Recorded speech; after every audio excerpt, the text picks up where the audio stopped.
오늘 성탄절을 맞아서 하나님 말씀 우리가 예수님의 나심에 대해서 함께 또 묵상하며 또 나누며 은혜를 함께 하겠습니다.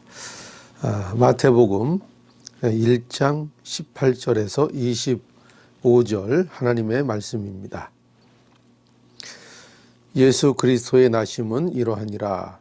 그 모친 마리아가 요셉과 정혼하고 동거하기 전에 성령으로 잉태된 것이 나타났더니 그 남편 요셉은 의로운 사람이라.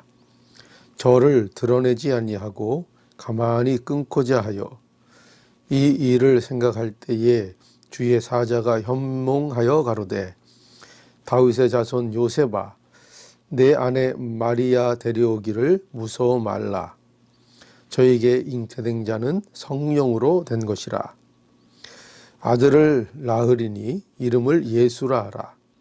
이는 그가 자기 백성을 저희 죄에서 구원할 자이심이니라 하니라.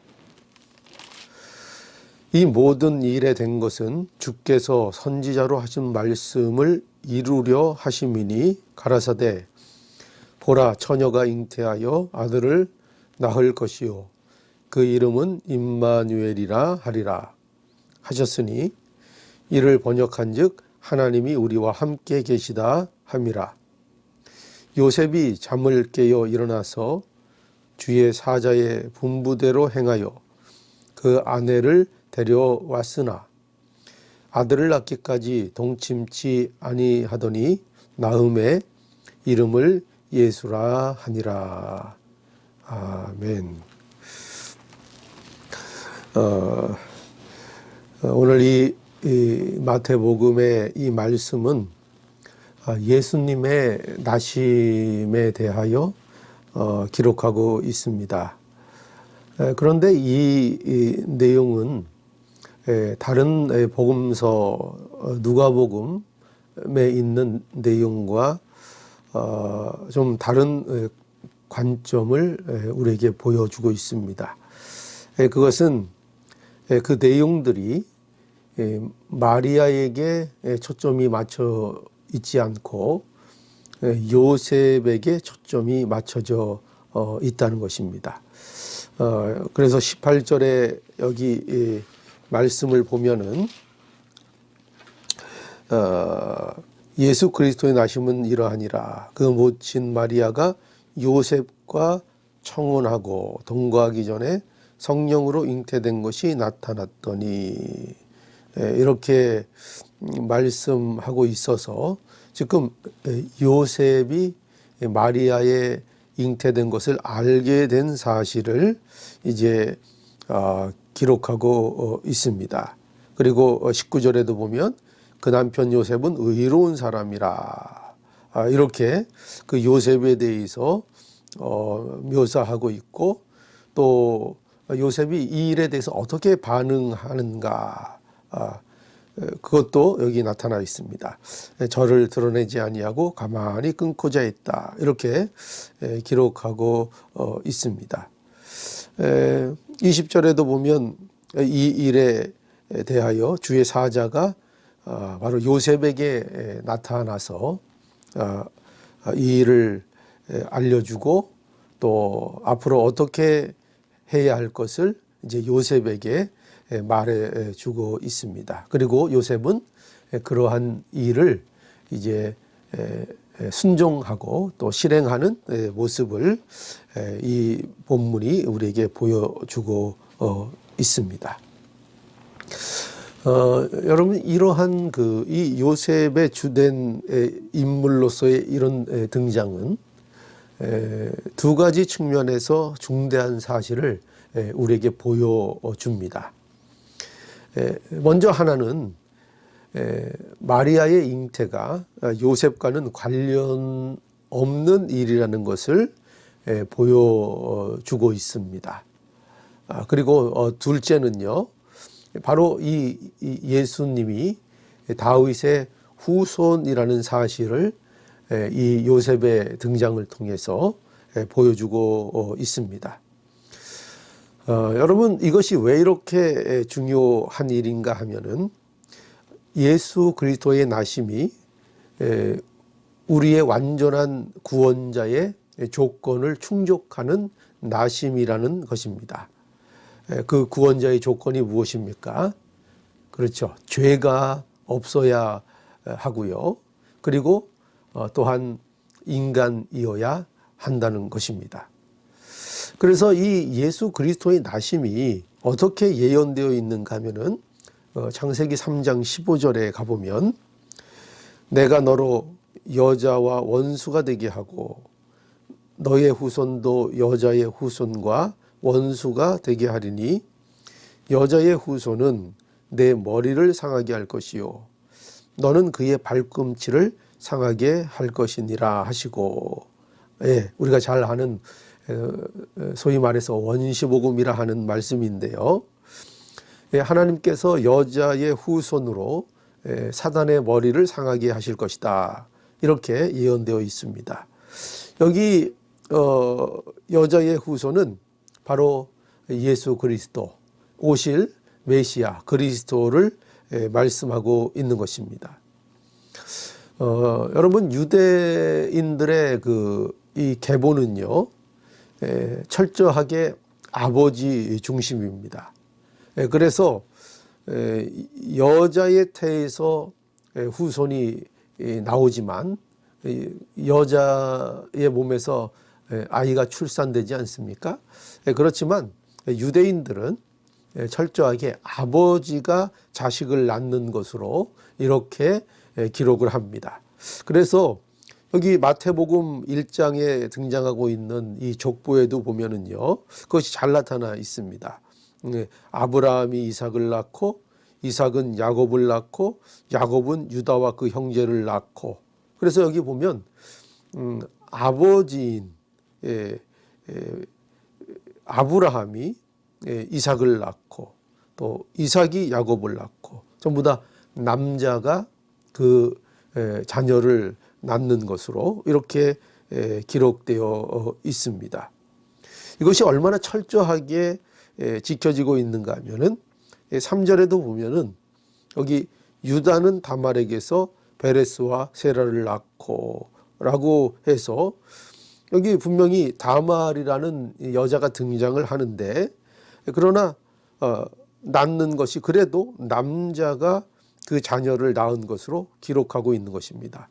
유다는 다말에게서 베레스와 세라를 낳고 유다가 낳았다, 이렇게 하고 있죠. 여러분, 그런데 이러한 규칙이 깨어지는 것이 바로 예수님의 탄생인 것입니다. 16절에 보면 야곱은 마리아의 남편 요셉을 낳았으니 마리아에게서 그리스도라 칭하는 예수가 나시니라, 이렇게 기록하고 있는 것을 보게 됩니다. 여러분, 원칙대로라면 어떻게 기록되어야 되죠? 야곱은 마리아의 남편 요셉을 낳았으니, 그러면서 요셉은 마리아에게서 그리스도라 칭하는 예수를 낳으니라. 이래야 그 유대인의 계보의 그 법칙에 맞습니다. 그런데 여기 보면은 요셉은 마리아에게서 그리스도라 칭하는 예수가 났다, 이렇게 이제 기록하고 있는 것을 보게 됩니다.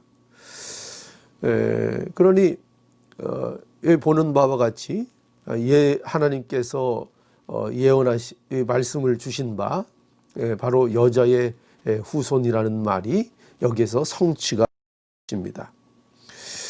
여러분, 예수 그리스도의 나심에 대해서 우리가 잊지 않아야 될 가장 중요한 진리가 무엇이냐? 바로 그것이 예수 그리스도가 성령으로 잉태되셨다는 사실입니다.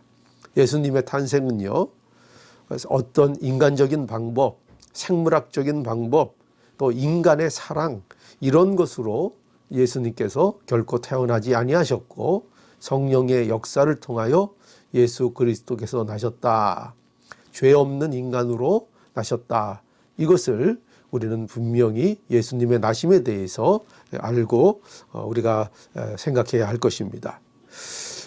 그런데 또 하나, 이 못지않게 중요한 중대한 사실이 있습니다. 그것은 이 예수님의 나심이 바로 다윗의 후손이었다는 사실입니다.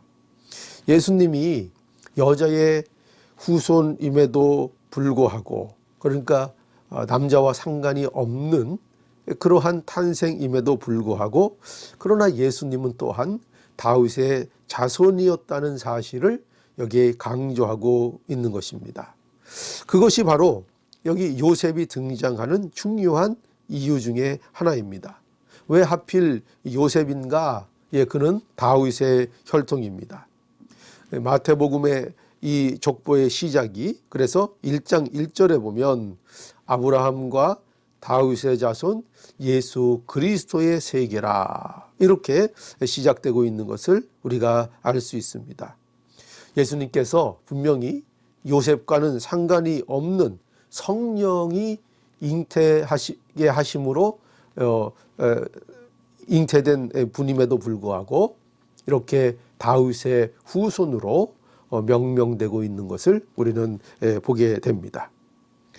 여러분, 예수 그리스도의 탄생은 바로 이와 같이 마리아와 요셉의 법적인 혼인의 성립으로 인하여 이제 예수 그리스도는 다윗의 자손으로서 탄생하시고, 그리고 예수님은 또한 동정녀의 몸에서 탄생을 하는 것입니다. 여러분, 이러한 사실은요, 매우 중요한 사실입니다. 그 이유가 뭘까요? 그 이유가 21절에 보면 명확하게 기술되어 있습니다. 21절을 볼까요? 아들을 낳으리니 이름을 예수라 하라. 이는 그가 자기 백성을 죄에서 구원할 자이심이니라. 이렇게 분명히 말씀하고 있습니다. 여러분, 여기 예수님은 자기 백성을 죄에서 구원하실 그리스도이시기 때문인 것입니다. 그리스도는 뭐가 없어야 합니까? 구원자가 되기 위해서는 죄가 없어야 합니다. 그러나 그것만으로는 충족되지 않습니다. 또 그는 분명한 우리와 같은 사람이어야 하는 것입니다. 이 두 가지 중에 그 어떤 것이 하나 없으면 그리스도가 될 수 없습니다. 결코 자기 백성을 죄에서 구원할 수 없습니다. 예수님은 우리를 죄에서 구원하시는 그리스도이십니다. 우리가 이 예수님의 나심을 통해서 그것을 확실하게 보게 되는 것이지요. 여러분, 그래서 예수님의 나심보다 우리에게 더 큰 기쁜 소식은 없는 것입니다. 우리는 참으로 놀라운 일들을 이 말씀을 통해서 알게 됩니다. 그것은 하나님께서 그의 백성을 구원하시는 일에 어떻게 열심을 내시는 분인가를 잘 보여주고 있기 때문입니다. 여기 본문 23절에 22절과 23절을 보면은요, 이 모든 일이 된 것은 주께서 선지자로 하신 말씀을 이루려 하심이니 가라사대 보라, 처녀가 잉태하여 아들을 낳을 것이요 그 이름은 임마누엘이라 하리라 하셨으니 이를 번역한즉 하나님이 우리와 함께 계시다 함이니라 라고 말씀합니다. 죄에 잡혀 종노릇하는 자들을 위해서, 그들을 구원하기 위해서 하나님의 일하심이 참으로 놀랍고 은혜롭다는 것을 우리가 보게 됩니다. 자기 백성을 구원하시기 위해서 창세전부터 준비하셔서 때가 되어서 그 아들을 보내주셨습니다. 그리고 동정녀 마리아에게 나게 하시고 또 다윗의 후손으로 나게 하셔서 그 일을 이루게 하시기 위하여 또 요셉을 동원하셨습니다. 이 모든 일을 삼위일체 하나님께서 이 모든 일을 계획하시고 준비하시고 실행하셨습니다. 여러분, 죄가 얼마나 지긋지긋한 것인지 우리는 잘 압니다. 집요하게 인간을 붙잡고 인간을 종로로 시킵니다. 사람은 절대로 이 죄에서 자유롭게 스스로 될 수 없습니다. 일생을 죄의 종로로 타다가 사망을 맞이하게 되는 것입니다. 이런 우리를 구원하시기 위해서 예수 그리스도가 우리에게 임하셨습니다. 요한복음 1장 14절 말씀이 육신이 되어 우리 가운데 거하심에 우리가 그 영광을 보니 아버지의 독생자의 영광이요 은혜와 진리가 충만하더라. 예, 오늘 여러분 오늘 이 성탄절을 맞이해서 예수 그리스도의 영광을 저와 여러분들이 다시 한번 볼 수 있기를 간절히 바랍니다. 죄인인 저와 여러분들을 위해서 구원하시기 위하여 오신 이 하나님의 이 일하심, 이 열심, 이것을 이 예수님의 나심을 통해서 우리가 볼 수 있기를 바랍니다.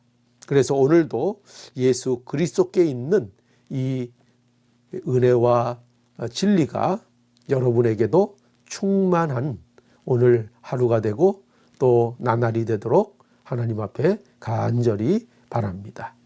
기도하시겠습니다. 거룩하신 하나님, 오늘 성탄절을 맞이해서 하나님 우리에게 예수 그리스도 주신 이 말씀을 함께 나누었습니다. 예수님의 나심에 대하여 우리가 얼마나 진심으로 그것을 알고 또 기뻐하는 자리에 있는지 우리의 자신들을 돌아보게 하여 주시옵소서. 예수님께서 죄인을 구원하러 이 땅에 오심으로 인하여 우리에게 죄로부터 자유를 허락해 주신 이 놀라운 은혜를 우리가 다시 한번 확인하게 해 주시고 예수 그리스도의 나심을 바라봄으로 우리가 더욱더 은혜가 충만하고 진리가 충만한 우리의 삶이 되게 하여 주시옵소서. 오늘도 성탄의 기쁨을 누리는 하나님의 백성을 하나님 도와주시고 또 함께 해주시고 위로해 주심으로 그 날들이 참된 기쁨으로 가득 차게 해 주시옵소서. 예수님의 이름으로 기도하옵나이다. 아멘.